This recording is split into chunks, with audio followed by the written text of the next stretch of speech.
So I wish I could tell you about all the weapons, but we're gonna have to wait a little bit. But the ones I'm allowed to talk about.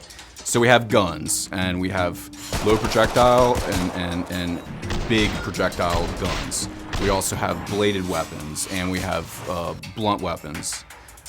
Each one will react. The creatures will react differently to that. So, for instance, if I shoot with a high caliber weapon, I can blow his arm off, or I can explode his head. Something like a shotgun is going to rip the Zed apart, probably blow his shoulders off, blow him in half, maybe revealing his intestines or something like that. If I use a blunt weapon, it's going to feel like you've smashed in his skull. If I use a katana, I can cut him in half vertically. I can cut his head off. If you're sliced in half one way, you can come back around with another slash and cut them the other way. Something really awesome about a katana in a game like this, and with our Gore system and our melee system mixed together, it makes melee so fun. So it's really hard to explain, but the katana just, when it's cutting through clots, it just feels smooth as butter.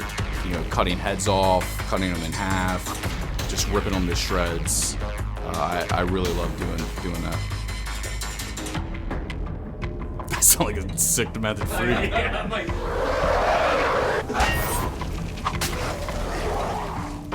So one of the advanced features that we've added that it's not necessary to do, but is really cool to get you out of a tight situation.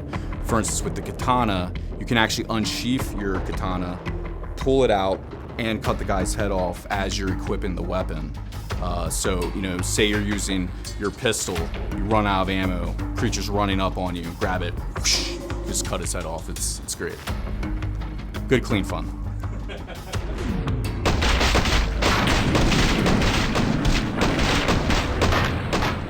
Zed Time is really a core feature in the Killing Floor universe.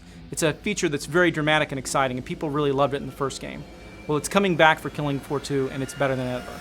First off, we've enhanced the visuals of Zed Time. So anytime you go into Zed Time, we desaturate the world of everything except for red. Well, what's red in Killing Floor 2? Blood, gore, the meat system. So all your red and brains and gore and all those pieces. Yeah, that's what you want in Zed Time is the gore. So let's enhance that element of it. We can't resist.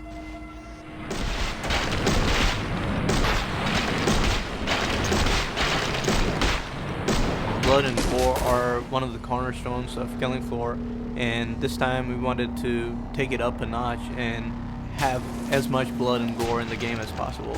So the blood never disappears. It always stays in the world. It never goes away. So when you start out a battle, there might not be any blood at all in the environment, but by the end of that wave, we've wiped everything out, the blood is there. You're battling hordes of creatures in a certain room, and you go away to the trader, and you come back, and all that blood and gore is still there. So everything you do to a Zed and damage it, where the blood sprays, it stays there permanently.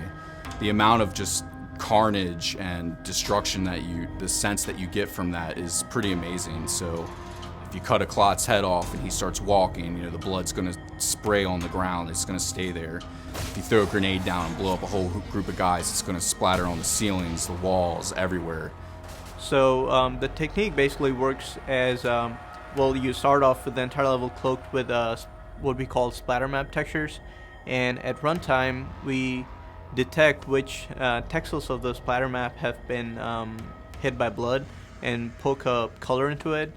Later on, we apply a tiling mask texture on top of that and treat this as the opacity mask and apply some thresholding and cleanup operations to get the splatter shape. It's really awesome, and I can't wait to see someone actually play the game and fill the entire world with blood.